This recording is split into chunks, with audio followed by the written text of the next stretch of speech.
So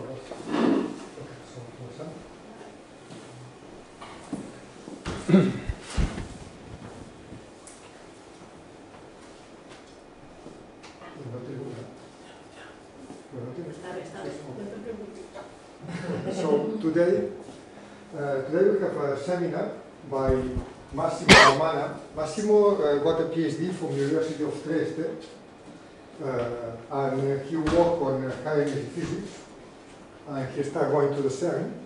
And since 1988, he's working at CERN as in different things. And now he's a section leader on the IT, on the computer systems department, and he's going to talk to us about the way they handle the large amount of data that they have at CERN. How you are aware that the CERN generates very nice, interesting experiments in physics, but of course all those nice results come after a lot of data that has to be analyzed and stored and managed and all that. Massimo, that is an expert on that, is going to tell us what are the things that they do there to manage all this data, which are some of them custom made and especially designed for the big amounts that they have and for the needs that they have. Massimo, thank you, Pere. Thank you for the presentation and also for the invitation. It's a pleasure to be here for me. So the title I chosen for the seminar is Big Data Services at CERN. So I will start saying what is big data, what is my interpretation of big data, and then tell you about CERN and what is the role of big data at CERN. So this is I took it from Wired, from this magazine, and is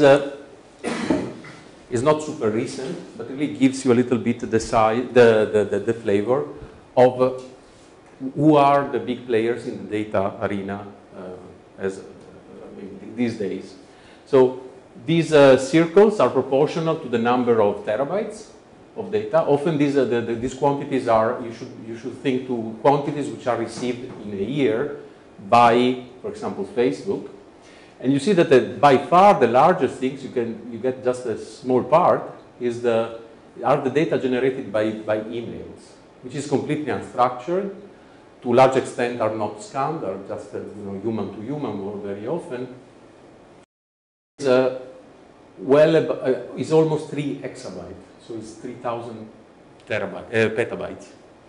Then going to big things we all know, this is the size of the upload in Facebook in 2013. This is the Google search index. Again, we are in the 200 petabytes, 100 petabytes range. Then there is a big area, a big archive called Kaiser Permanente, which is health records in the US. Again, very large. And then we are here, where this is just, in quote, what the LHC produced in 1 year. It's not the size of our archive, I will tell you more later. It's just what the LHC experiments produced in 2012, which is the last, by the way, the last year we retook data on LHC. Then in beginning of 2013, we stopped the machine to make an upgrade of the machine, and now the machine has been restarted a few weeks ago, and data taking will start beginning of June. So these are clearly big data, so we are talking about things which are in the many petabytes, tens or more petabytes range. But this is not the whole story. I took, again, this is from Wired. What is big data? This is a nice cartoon, they did it. And they define big data once you have big volumes, and what was in the previous transparency is big volumes, of course. Then this data have to be, the system has to be characterized by a certain velocity. Velocity means speed, of course, but they like this VVV, okay? Velocity here means that it's not sufficient to have a lot of disks or tape full of data to say this is big data, because this could be just things you shelved somewhere, you forget about it, it's a lot of bytes, but it's of no use. But if your archive is very active, so many people are going and using a substantial part of it repeatedly, then you have got a certain velocity. There is no definition of what it is in, you know, in bytes per second. It's more the concept of something which to have an active archive. The third thing, so the third V, is variety. So data which are trivial, data which are not containing interesting information, or this information is kind of, let's say, too simplistic, I would say, then they say that this has not too much variety. But if the information is interesting, then you also get something which is in this big data system. And of course, for physics, we believe that our data. So to conclude this small part and try to play with this thing, I took a cartoon from my favorite internet cartoonist, Randall Munro, where it essentially it says that handling with data, even nowadays, is a bit difficult compared to how easy other things are. So my proposal for the fourth V is very difficult. So I'm coming from CERN. CERN, as you know, is a scientific institution, is an international scientific institution which has been founded in 1954, so more than 60 years ago. Almost at the end of the Second World War, so it's clearly there was research there is research in our mandate, and also science for peace. This is something we are very proud of. Our mandate is, of course, to perform primary, let's say, fundamental physics, nuclear physics initially, and now what we call particle physics. But we have also in our mandate the fact that we have to provide an environment for training physicists and engineers. We are not a university. We do not give PhDs or diplomas or these kind of things. But many of us perform part of the essential part of their training, participating, for example, in an experimental survey. Although it's fundamental research, there are a lot of, in order to be at the forefront of fundamental research, you also develop things which might have other applications. So the third point of our mandate is also to do with technology transfer. And last, but not least, is for foster international collaborations. To give you an idea, now there are 21 member states. Spain is one, essentially European, although last year we got Israel. And among the observers, which are countries which are a little bit, not really in the backbone of the organization, but they are very actively contributing to it, we had India, Japan, Russia Federation, Turkey, and United States. How big is it? So there are around 2,000 staff. But what is very, very peculiar of our organization is that we are hosting about more than 10,000 what we call users. In this university, probably you would call them visiting professors. So we are dominated by people which are not belonging to primarily to the organization. They are collaborating with us, and they are coming and going very, very frequently. I think this kind of strange ratio is a bit unique. Going back to the fundamental research, our flagship activity now is LHC. LHC is the largest scientific instrument we know of. It is hosted in a 27-kilometer ring tunnel, and this hosts a machine which is capable to accelerate and let collide particles at the highest possible energy nowadays. So this is at the top of the what we call energy frontier. Collisions of particles have to be observed, and to observe it, we have 4 main experiments located in 4 points around the ring. And this is a picture of the construction of one of those, actually the biggest, which is called Atlas. To give you an idea, also from the sociology, there are about 3,000 people, scientists working on it, where scientists means physicists, say with a PhD, people working for a degree in physics, and engineers. In the case of Atlas, they are coming from 38 countries, so broader than the bulk, let's say the member states, and from a total of more than 170 universities and laboratories.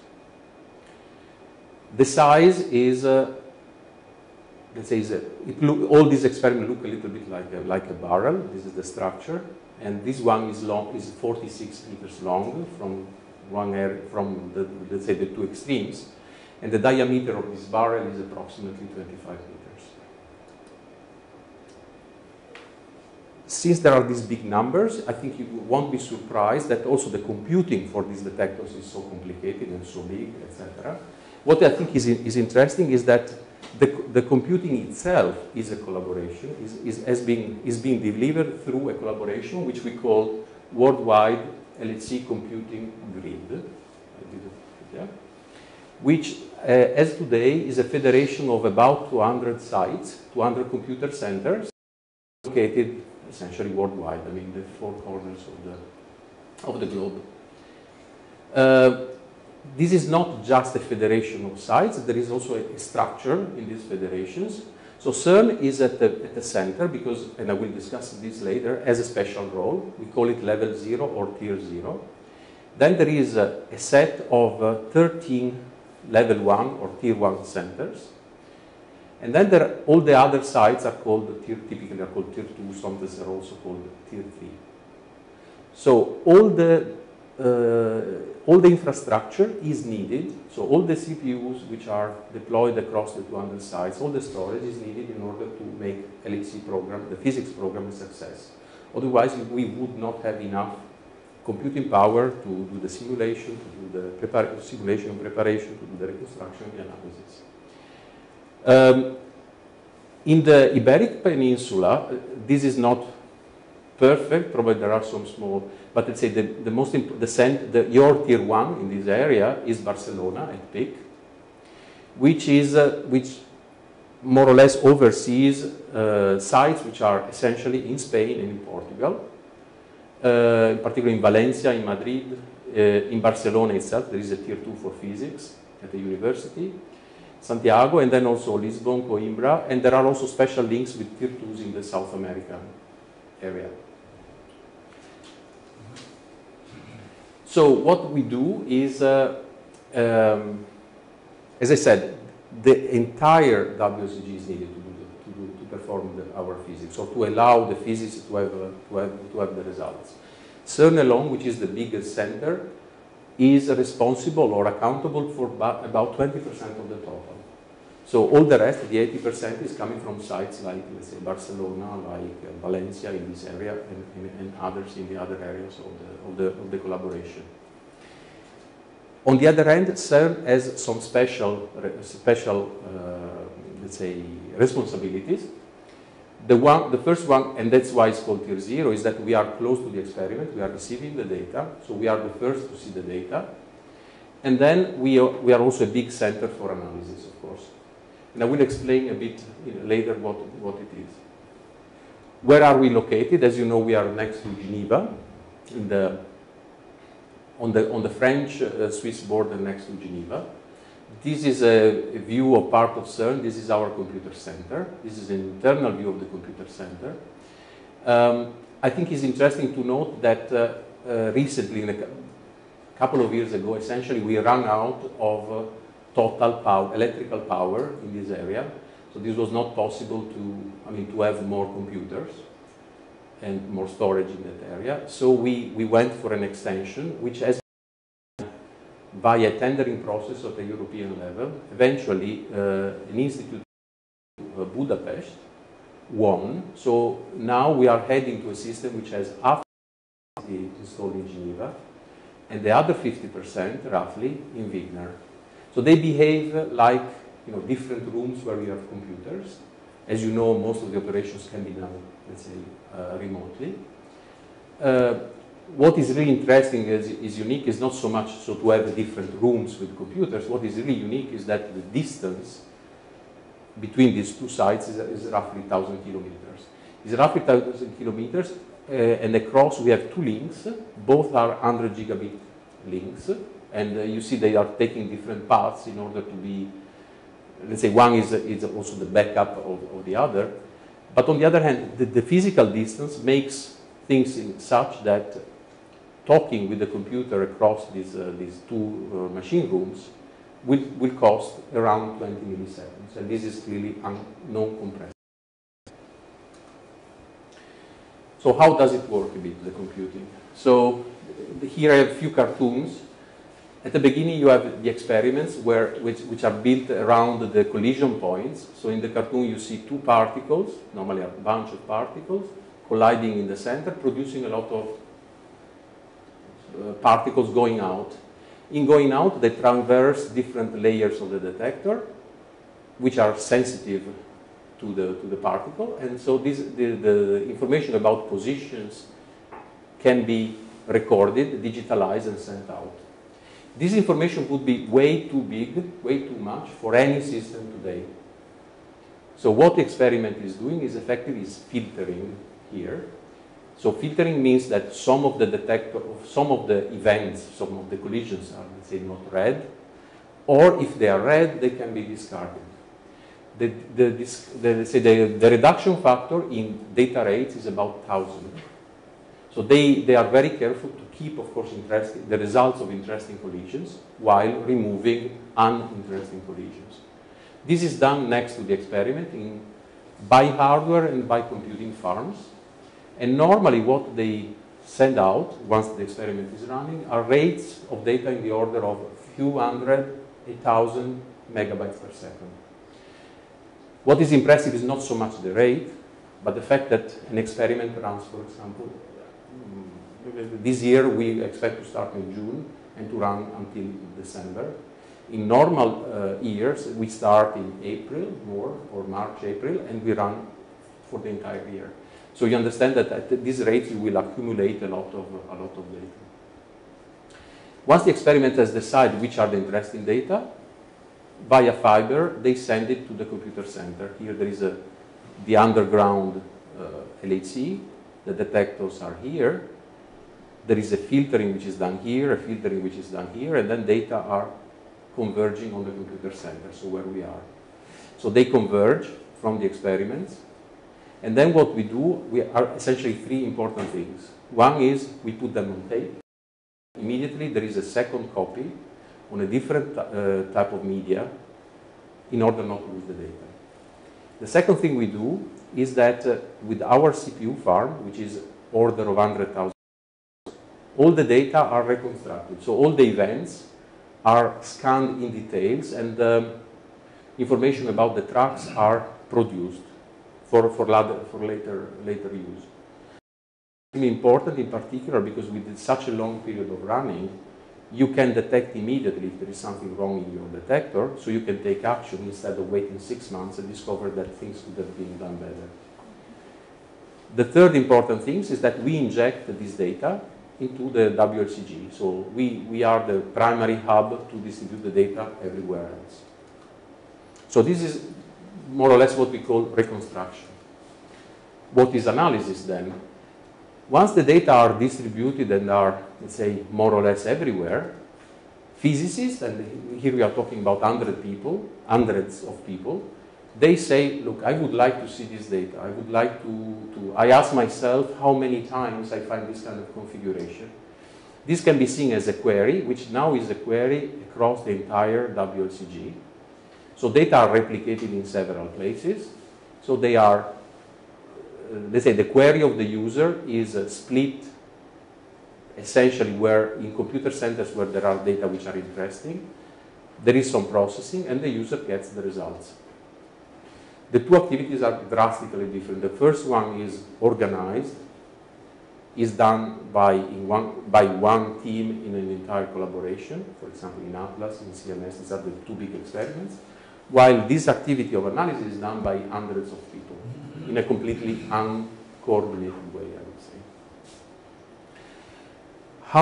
At CERN, what we have put in place in order to deal with the data, with all the data which we are getting from the experiment. So in the recent months, we have prepared the infrastructure for the round 2, so the new round of data taking, which starts in a month. We have deployed around 200 petabytes of disks at CERN, in the Geneva area, and in the other computer center across in Hungary.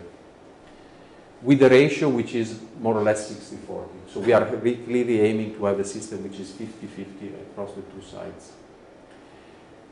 The system the software which runs on this is, a majority of the software we run on this to do the data management has been developed by us. And I will give a particular example. What is in this software is clearly, we are taking benefit of the recent, let's say, technology, although having to handle with such a large amount of data, of course, you should not expect that we go for buying the latest exotic device from the industry. We are going very much mainstream. So we go for example, SATA disks, much more than SSDs. We go for PCs, essentially only for PCs instead of going for special architectures. Otherwise, we could not really serve the users. Okay, this is a panel with a complete summary of what we are doing, just for reference. And here you see what happens, actually what was happening at the end of the proton-proton run in 2012, and in the short run, beginning of 2013. So this system is our archival system, and this was, from all the experiments, receiving at something of the order of 10 gigabytes per second, constantly, over many months. This is just a September, December. The machine was stopped. People had also some Christmas break, and you see clearly the effect. Then the machine was restarted in another mode of operation, is ion proton, for a month, roughly. And then the machine was switched off. So then the rates went down considerably. EOS is the system we have for giving the data to users, so the analysis use case, if you want. And you see that physicists take a little bit of a break here on the Christmas, but in reality they are, here you don't see the effect of the end of the data taking, for example. And the reason is that we collected that year around 20 petabytes of data, and then this data had to be analyzed and reanalyzed many, many times. These analyses are still continuing. So essentially, this is kind of independent, in quote, from the data taking. So if from 2012 we go to now, we have changed the monitoring system, as you can see. And this is the total for the last month of data rates served by our systems. And we are essentially stably running around the 30 per second mark. This is integrated for all the experiments, with the big blobs, which are preparations most probably are preparations for the LHC runs. And you see what happens in one experiment. This is just a breakdown. And you see that the experiment is reading analysis data between 5 to 12 constantly. It's also injecting some more new data. And there is a little bit of archiving activity going on all the time anyway. I would like to zoom a bit on this EOS system, which is our system for analysis. This has been developed by us, so that's why we are also probably particularly proud. It's a system which now has roughly under 40 petabytes of data of disks, which is used by, typically data are written twice. There are 2 replicas. I will go to that in a moment. So we can offer a total of 70 petabytes to all the experiments. And the original goal of the system was really to enable this large-scale analysis. So individual physicists accessing and wanting to go through their data very, very quickly. So these are the original goals. And now this system is in full production for physics, and is also open to non-physics use cases, because it's becoming more and more a file system which can be used for any type of science. For example, initially we were concentrated on internal protocols, which were optimized for speed. More and more now we give the possibility to, for example, to fuse mount the system, so to have it like a file system, or to have access via WebDAV, or to talk S3 protocol, which are popular, let's say, industry standards in this area. So how does it work inside? Now I will take probably 5 minutes on this. So as I said, it's a system is just large collection of disks. Okay? The typical machines we are buying now have a single machine has 48 disks in JBOD mode, so just a bunch of disks, and typically they are terabyte each. So if one of these rectangles is a box, you should imagine that this box has roughly 200 terabytes in a box. And here I draw 20, so this is a 4 petabyte farm. Represents a 4 terabytes farm. So every time a file is received from a user, this is written on 2 disks separately, and in a way that they are kind of mixed with each other. So for example, the yellow file is present on this disk and on this disk. The red one is present on this and on that, and the green will have a partner somewhere else. Important why this is interesting. As you know, disks do fail with the annual rates that in our case are order of 0.25%. So once you start having thousands of disks or 10,000 of disks, every day there are these failures. If we would have a single, every file would be just placed on a single disk, every day we would report about the file losses, because this dies, and all the files, the red, the green, and the yellow, are lost.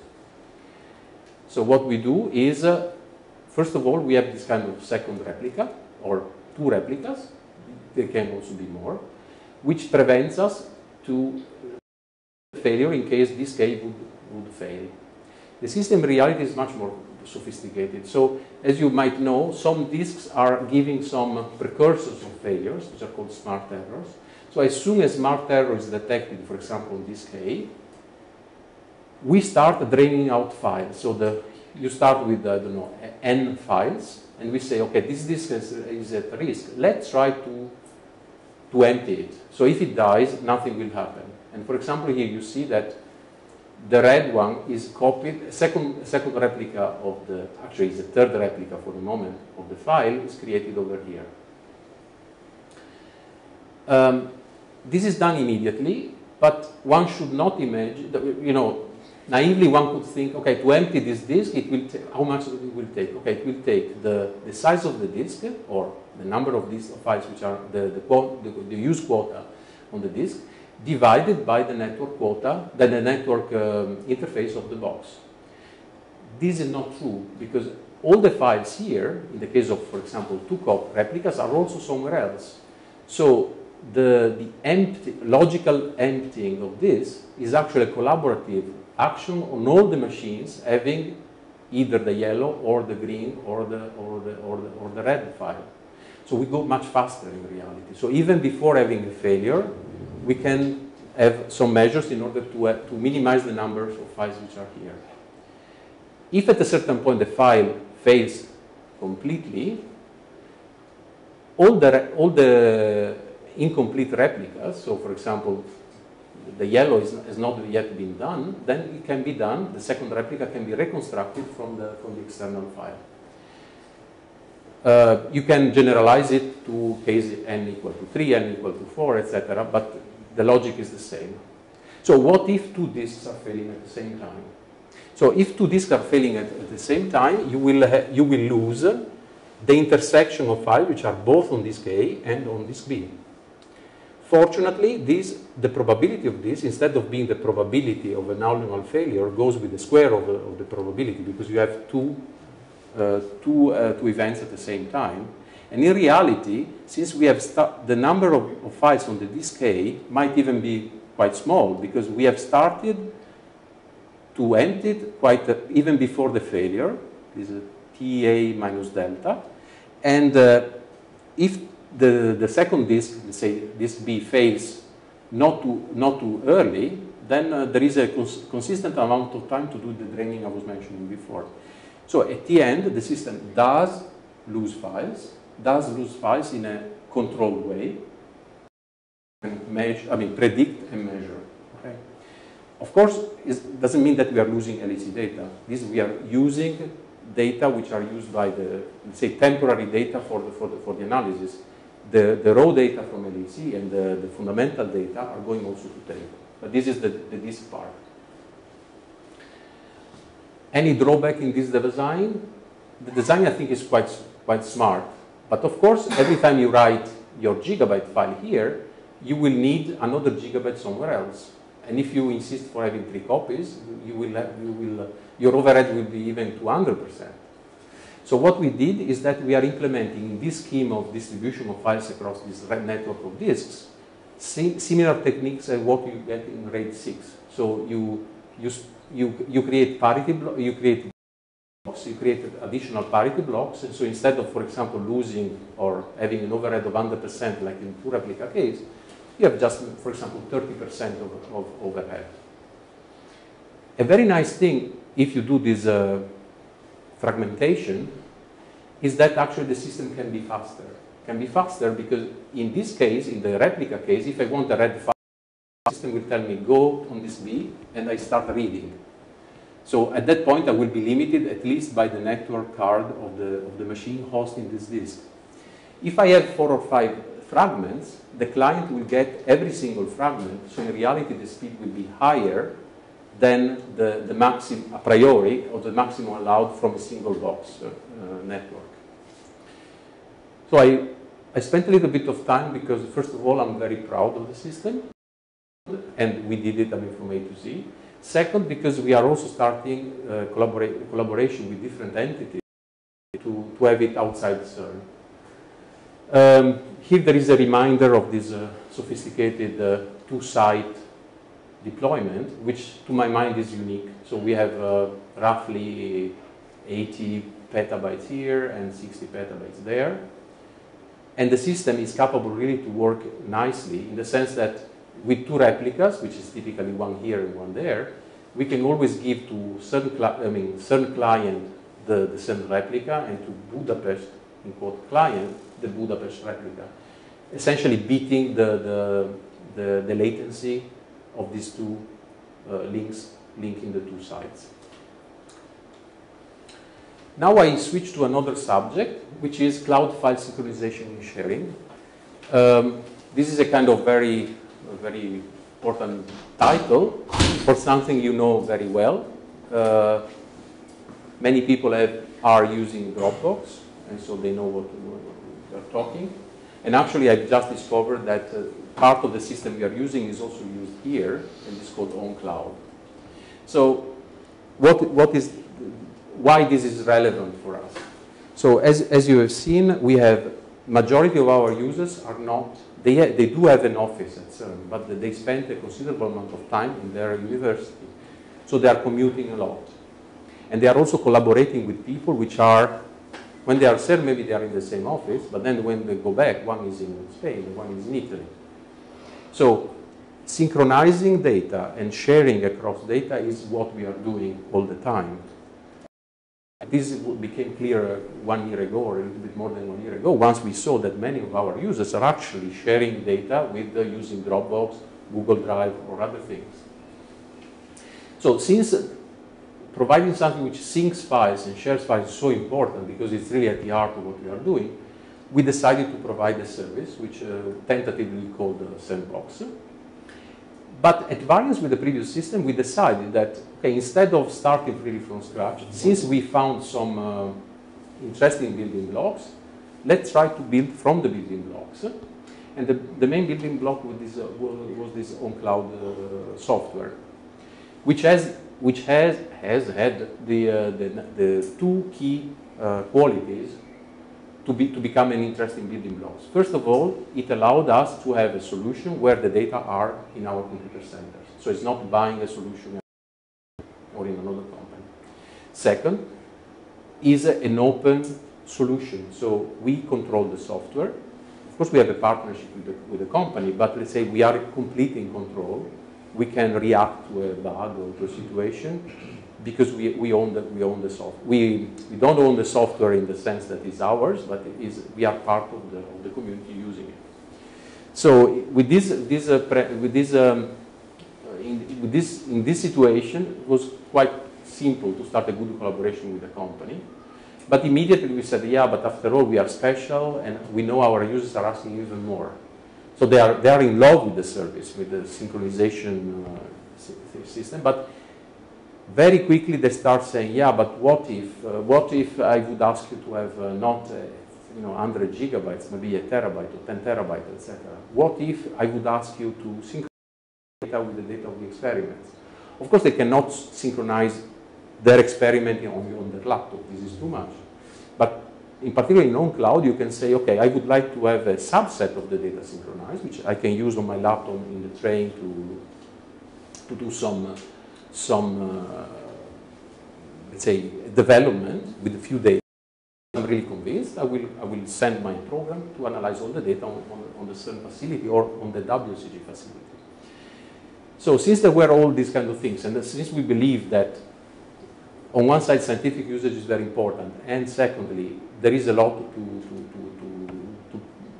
we can really do a nice progress by collaborating. Last year, we started a workshop, which we held at CERN, really around these cloud services and file synchronization. This was quite nice in the sense that first of all, we discovered, oh, there is a big community out there using more or less the same tools and having exactly the same needs.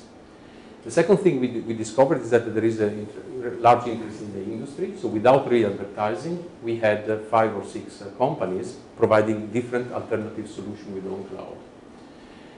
And for us, it's also the way to progress. I mean, we invited also some people which are experts from the theoretical side. And the workshop was really quite interesting. So the scenario we have in mind, and we are enabling now, is the following. So somebody has his laptop, for example, where there are, he's synchronizing with some of the data. There are just the data he shares with some colleagues, for example. He has some programs, and he has some of them synchronized.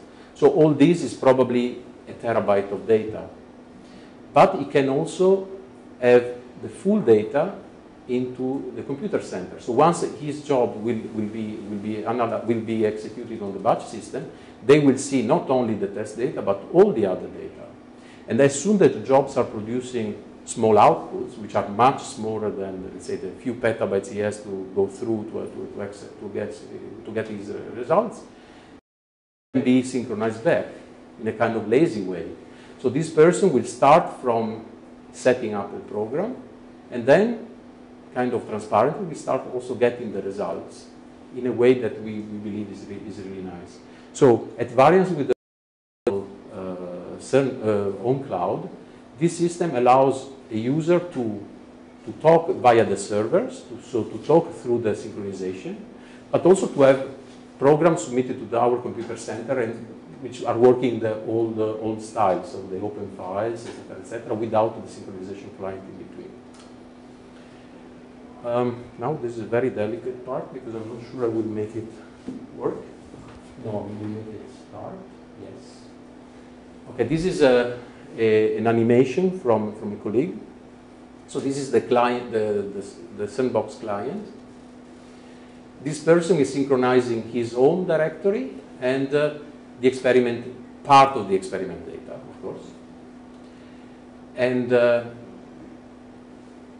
now the person is on a machine in the computer center. This is an interactive front end.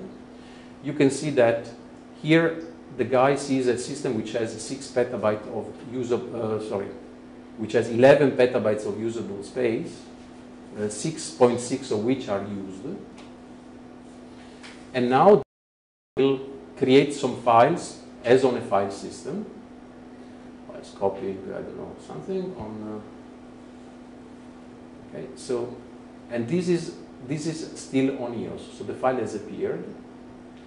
And after a while, the sync client automatically detects that there is a new file over there, and is downloading on the machine. On his, and this is also an explanation, shows also integration between different platforms, because at this prompt, the person has a machine which is a Linux SLC6 machine, while the rest of the files and a lot of his activity happens on his Mac.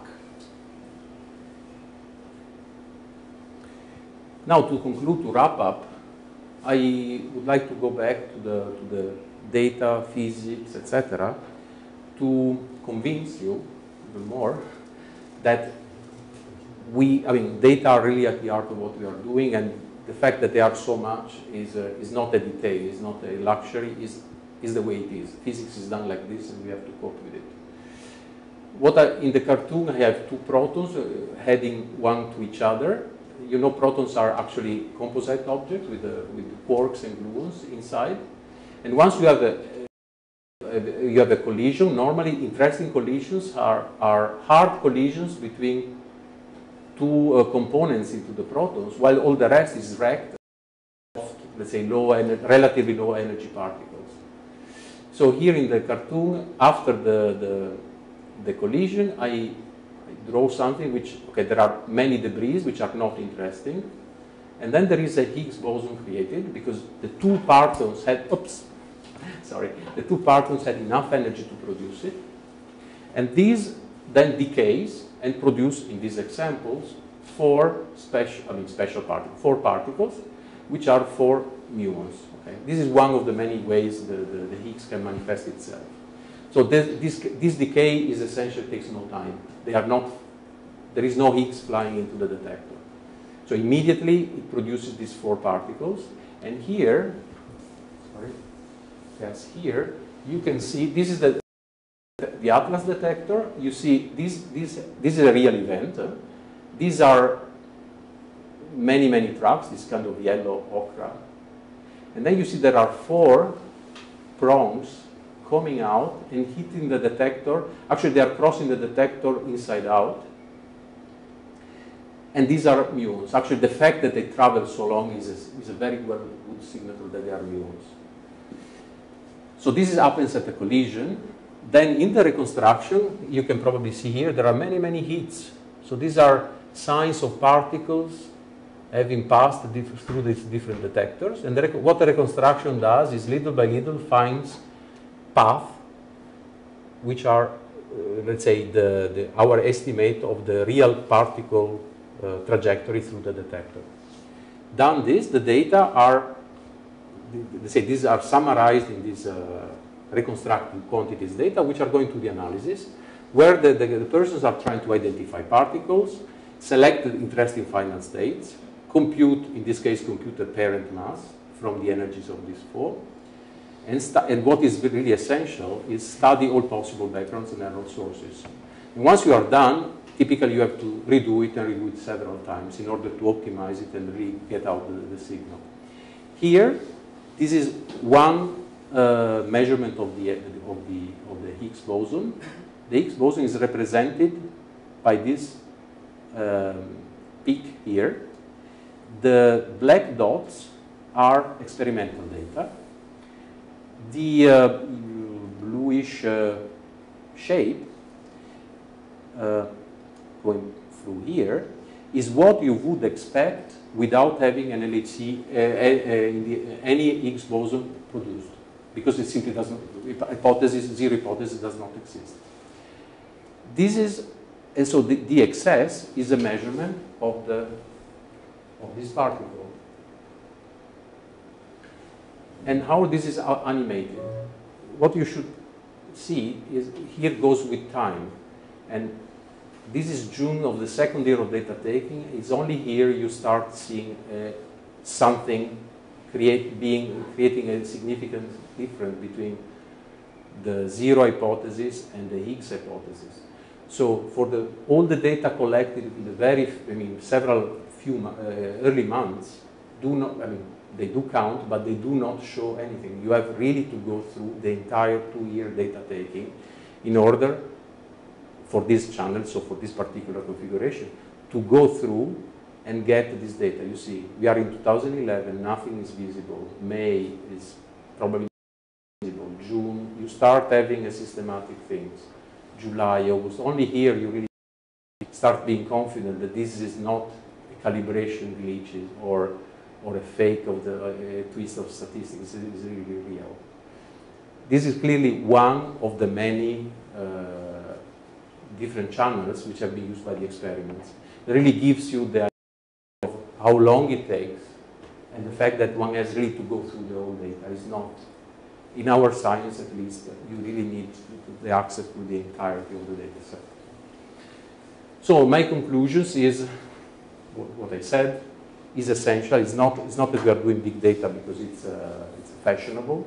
It's what we are doing to enable physics to happen.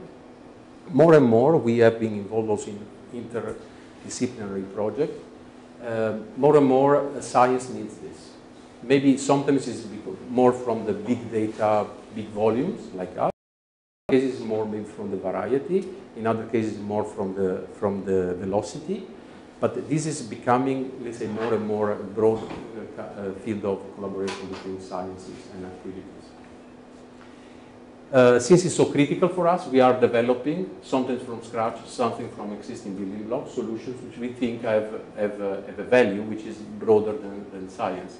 Of course, we are always going back to the fact that web has been invented at CERN to say, okay, probably everything we do is interesting for others. It's maybe not always the case. But in this case, in this particular case, with these two systems, I think we believe we have something which is interesting, also as a means to collaborate with companies and with universities. Thank you very much. Thank you.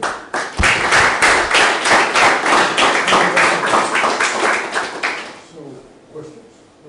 Yeah, imagine that we build now an accelerator which has 10 times the collision energy that we have now. Mm-hmm. How does the amount of information per second scale? The two things are independent, in the sense that what makes the bulk, for example, the roughly 20 petabytes we collected in the last run for the experiment. This is done by the fact that there are many, many collisions. The higher the energy, yes, there are more particles, so you can imagine that there is more, let's say every event, every collision is a bit more complicated. But what is really dominating is the number of collisions. So there are machines which are even much lower energy than this, which are competing. They are smaller, but let's say they are a bit in the same range of size of data. Okay. So the two things we call actually we call, one is the energy, the other one is we call it luminosity. So it's just like if you take pictures of the space. Okay. The granularity is one thing. But the other thing is how many pictures you take, okay? And typically we are dominated by how many pictures we take. We cannot take much more than that, for example. So there are discussions about machines with higher energies. Of course, there is always but for the moment we are still at the level of it's more for the physicists. It's not yet a computing problem. But I would not expect that 100 times energy means 100 times the data. No. Question? You mentioned that in the experiments, in the Atlas sensor or whatever, there are some active sensing filtering process, right? Mm-hmm. And I guess that is necessary to not exhaust the capacity of your file system. But how do you handle mistakes in that filtering process? I mean, getting the system completely override. Yeah. Fortunately, these, let's say, the selection algorithm are part of the experiment. So it's not our department. No, it's serious. It's really something which has to do with the data taking. I mean, you cannot observe everything. Okay, so you have to decide that you have to select, for example, events where that was something hard happening. Otherwise, there are many events which are, some of these events, but you take a kind of small percentage just for calibration, etc. But we know that we have, for some of these particles, you will produce, say, a few hundreds in a year. Okay, so it's very important that they have means to do it, to be sure that they will not reject a single one out of 100, but they really cut the others, so these kind of less interesting events. So then this is done at a different level. So the lowest level is essentially you don't even read the detector. Then if there is some, let's say, some energy depositions or some interesting patterns, then you start reading. And once you start reading, essentially you use the same algorithm which are used for the final analysis. So there is a reading, but the data are not shipped to us. They are still next to the experiment. They are processed, and they are selected. Okay? And this is the last moment there is a real data selection. After that moment, once they close the file and they put it in the queue to be transferred, the data are, I would say, untouchable. These are the experimental data. These are the data we are meant to conserve or to preserve for many, many years. So in order to be sure that there are no bugs, let's say, at the level of selection, as everything in the experiment, you have extensive simulation. So there are programs which are capable to generate events which are essentially realistic, and then you can counter-check your program, your selection program against them. And the same programs are the ones which are producing this kind of colored line below this red thing, because again, you have to simulate your detector to a degree of finesse, which is really okay. Even for the debugging, I mean, typical student arrives, has an algorithm to do something. How do you know? I mean, it's not obvious to use standard techniques like printing, having some printouts in the program, with this kind of thing. So the ultimate test is always against this kind of fake data, simulation data, for which you know what you have put inside, so you can close the loop. Okay. Now there are 10 particles. How many particles you have found? 22. Okay, probably it doesn't work. Or okay. Yes, please. What percentage of CERN's budget is to do with data? Oh, good question, actually. So the total budget, I don't know. So because running the machine, etc., etc. What I can tell you is that the computing budget, so what we spend in hardware in the computer center, is dominated by data, but is of the order of 50%. So out of our budget, we spend roughly 50% for disks and tapes and everything which is around. While by the computing nodes where the physicists are doing the reconstruction and the analysis, we spend another 50%, a little bit less. So it's a very important part. I am surprised to see tapes present at CERN. I don't know how is the technology now. The last tape I used was a that tape, 15 years ago. Could you tell us something about which kind of speed or size or data capacity do you have in the actual tapes? And also, you are surprised that we are still using them, right? Yes, part of the question. No, the ones I used. I was a student, and I was told by experts in storage. At that time, I was not doing storage; I was doing physics. I was told, yeah, tape is dead since long. Okay. 30 years after, they are still dead, but they are in a good health. So, first of all, why we use them? There are essentially two main important reasons. One is, I mentioned that we had to do this complicated setup with the second computer center in Hungary. One of the driving force of going that way was that we don't have enough power. So a tape, compared to a disk, has a big advantage. Once you write your data, if you keep them on this table, this will be zero cost in terms of energy. While a disk, as you know, typically is a spinning disk. This is the first reason. The second reason is that once you delete a file on a disk, maybe by mistake, by an operational mistake, say, okay, I want to delete this file, and you type another name, in general, the file is gone for good. Because the reason is that the disk is spinning, so the block you have just freed are being immediately reused by other activities of the machine, so the file is too late. If you do the same on the archival system of ours, what happens is the file disappears, so the user says, oh my God, it's gone. The disk copy, if there was one, is gone. We don't try to go there with an undelete program like maybe some old Windows version, etc. But the file is gone just because we took it out from our catalog, and we have removed from the catalog the fact that there is a file called massimo.dat, which was sitting on a tape called ABC and being file on on this thing. So in case of a mistake, the only thing we have to do is simply to reestablish this line, and the file is again available for the user. So, since it's kind of static, the tape, the file is not reclaimed immediately by the system, and so we can survive, or the experiments can survive from a small mistake like this because we can fix it. On the long run, after a couple of years typically, or every couple of years, what we do is we take all the tapes and we copy them on new tapes to gain a factor of 2 of space, because new generation of tapes has twice as much capacity. So only at that point, files which are, let's say, not referenced by anyone won't be copied, and then only at that time the file could really go. So this is the fact that to such a different time constants makes the data safe. About size, so if you have used them, let's say 15 years ago, they were the typical enterprise tape from IBM was this 3840 probably system, like a cartridge of this size, so not much bigger than a disk.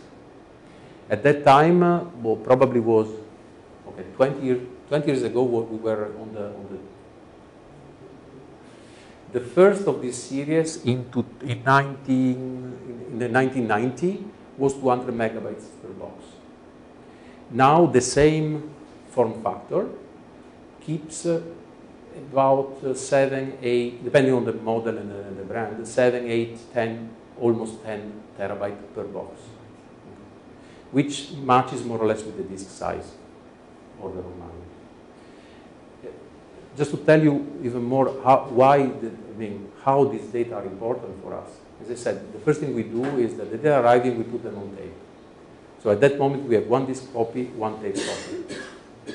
Then we ship them into the infrastructure, in this WLCG, the Worldwide LEC Computing Grid. So shipping means that they hit one of the 13 tier 1s, and they are recorded then there on tape. So roughly 10% of the LEC experiment, just to stay in Spain, to Barcelona. They are going to tape in our place. They are flying to Barcelona, on tape on Barcelona. So even if we lose the computer center with the archive because of a fire, it will be a disaster, but all the data can be, let's say, reconstructed. Our archive can be reconstructed by taking the 10%, let's say, PIC Barcelona took, and Bologna CNAF, and Fermilab in the US, etc., and recreate the data. As I say, always, all the LEG is extremely complicated and extremely also expensive, and you can also imagine how much time of people and effort, etc. Once you finish the experiments, all let's say, the legacy of this will be just the data, because at a certain point the experiment will be stopped, dismantled, or whatever, will go to the museum.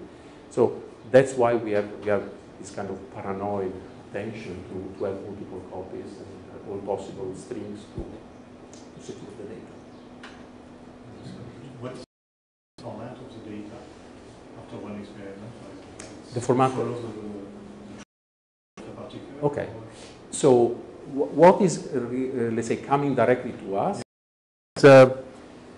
is a byte stream collection in a kind of, let's call it proprietary format, in the sense that every sub-detector of each detector, bit detector, tries to pack as many bits in, let's say, as much information as little bytes as possible.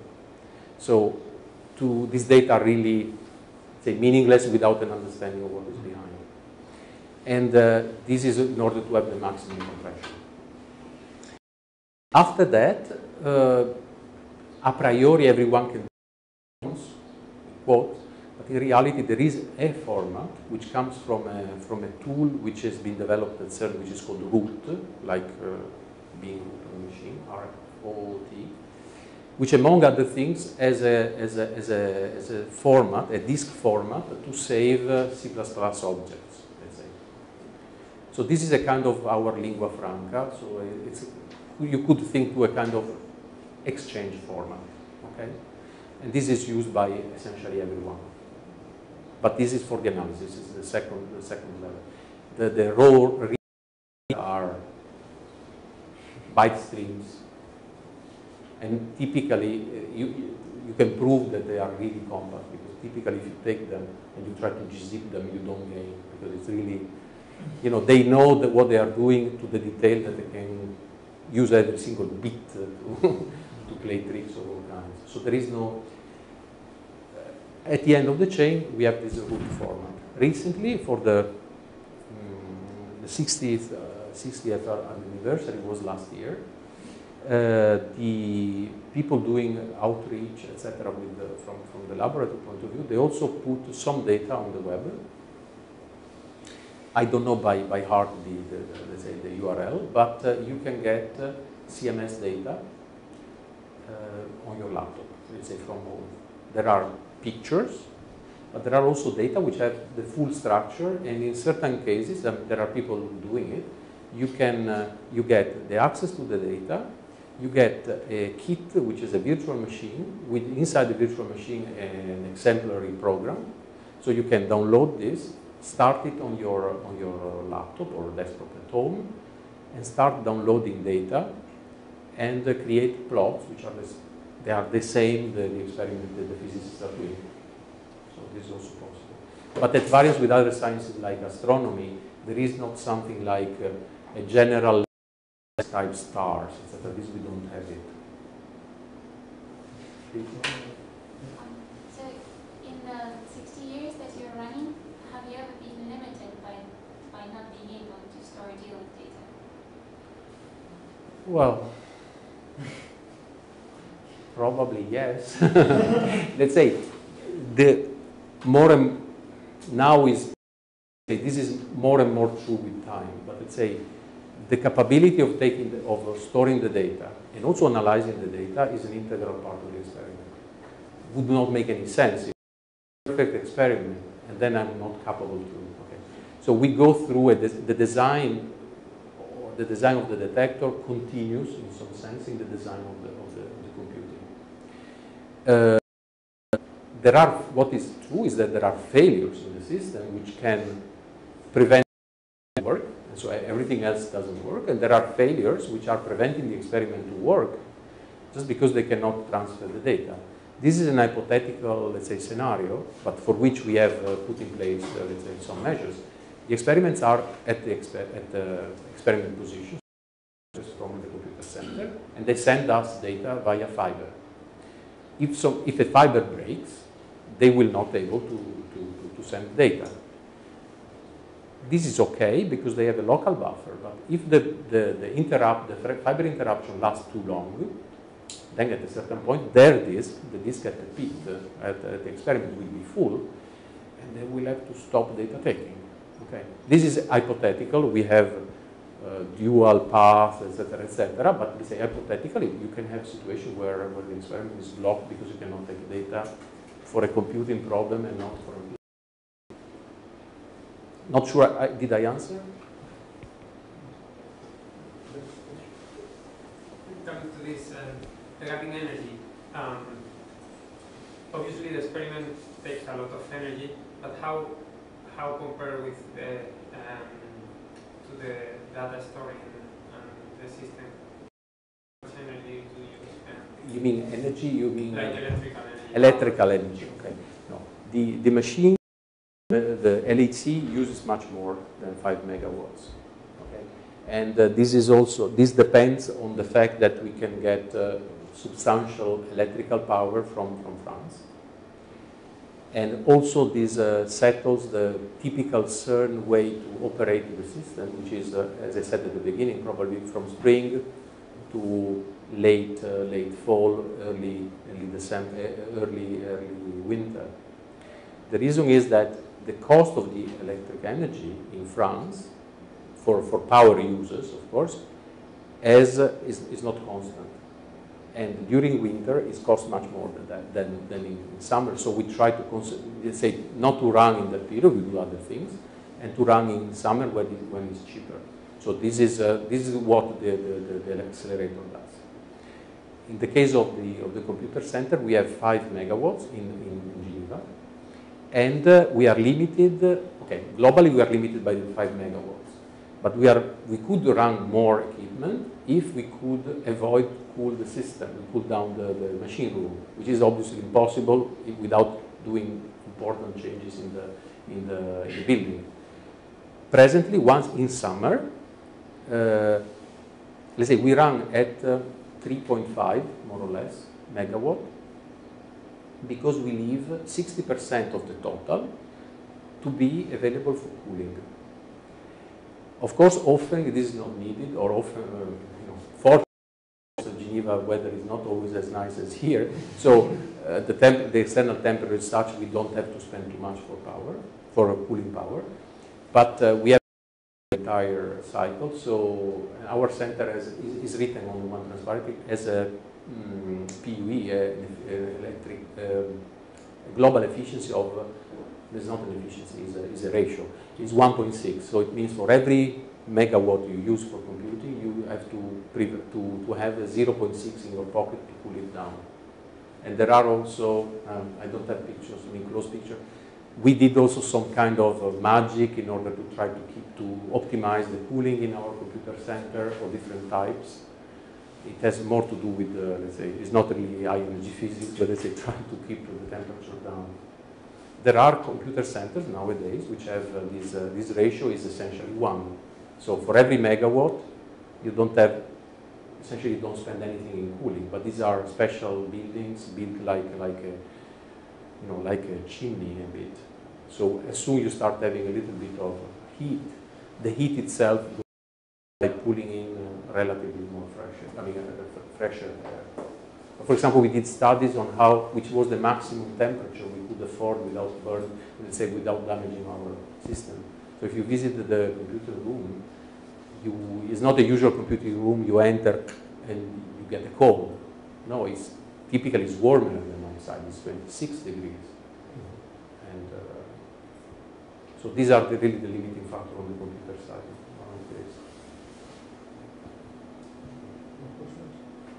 I have a question. How long do you expect to preserve the data? I mean, is all these events intended to be preserved forever?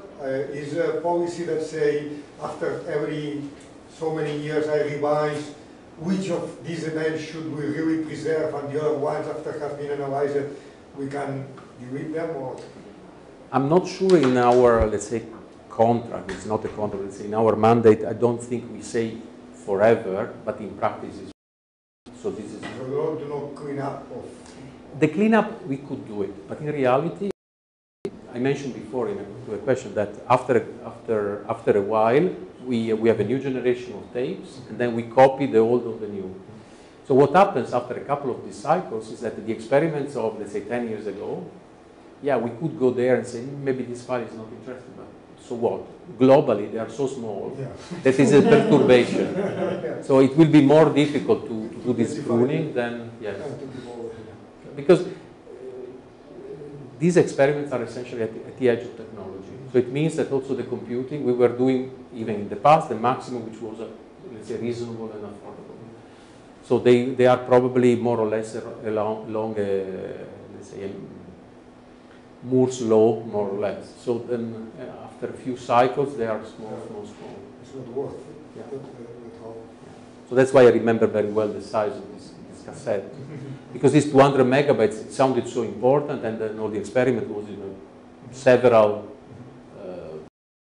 let's say, blocks of these things.